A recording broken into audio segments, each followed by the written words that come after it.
kalau kemudian tadi ada yang menyampaikan kades yang seperti ini harus mestinya ditinjau untuk kemudian masa jabatan. Jangan ditinjau masa jabatan. Kades-kades yang seperti ini harusnya levelnya selesai 2 periode nanti jadi bupati. Jadi luas areanya lebih luas, lebih memberikan manfaat kepada masyarakat. Jadi frame kita jangan kemudian kades yang hebat itu seumur-umur jadi kades sampai 3 periode. 2 periode udah cukup kan gitu. Oke, ini menarik tadi menyampaikan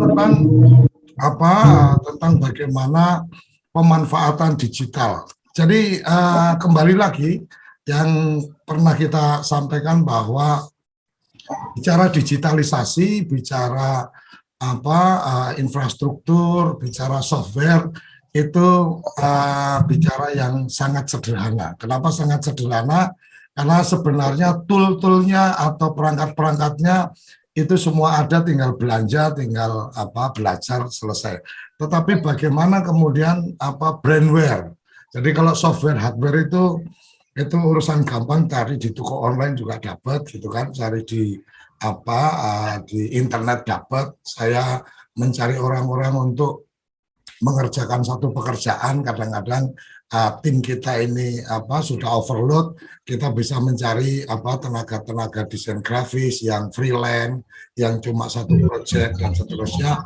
Itu sangat terbuka. Digitalisasi sekarang luar biasa, pemahaman industri 4.0 ini sangat luar biasa kalau kita memahaminya. Nah, yang menjadi penting adalah brandware-nya. Bagaimana kita melihat Mbak Lurah ini punya satu cara berpikir yang maju, menyelesaikan permasalahan. Jadi apa yang dibutuhkan warga kemudian itu menjadi satu tantangan yang harus diselesaikan dan kemudian bisa dikoneksikan dengan urusan bisnis, urusan pelayanan atau urusan membangun komunitas atau urusan tentang bagaimana lingkungan.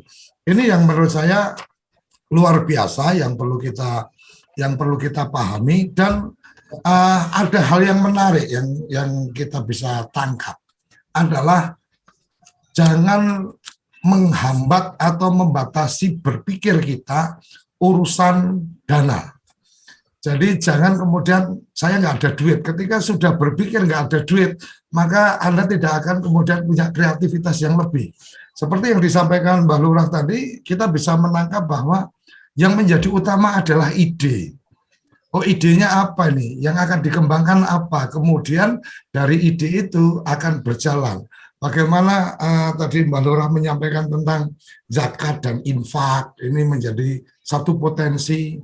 Kemudian bagaimana mengkoneksikan teman-teman yang dirantau, kalau mereka sudah sukses, mungkin membantunya di tempat yang lain. Kenapa nggak membantu di desanya sendiri, sementara desanya masih membutuhkan? Kadang masalahnya di mana? Kadang permasalahannya atau tantangannya adalah teman-teman perantau ini tidak punya data bahwa desanya membutuhkan sesuatu, sehingga dia lebih berpikir kepada membantu yang dia lihat secara langsung. Nah, ketika informasi-informasi ini disampaikan, oh desa membutuhkan seperti ini, silakan teman-teman yang ingin mengalokasikan atau menempatkan zakatnya, menempatkan infaknya di desa mereka. Ini menjadi bagian yang menarik. Dan beberapa kepala desa yang luar biasa seperti ini, saya menangkap ada hampir kesamaan. Ada hampir kesamaan, yaitu selalu berpikir bahwa bagaimana desa itu mandiri, bagaimana desa itu berdaya dengan tidak mengandalkan dana desa. Jadi beberapa yang saya ketemu kepala-kepala desa yang luar biasa itu selalu berpikir bahwa pada saatnya kita tidak tergantung dengan dana desa.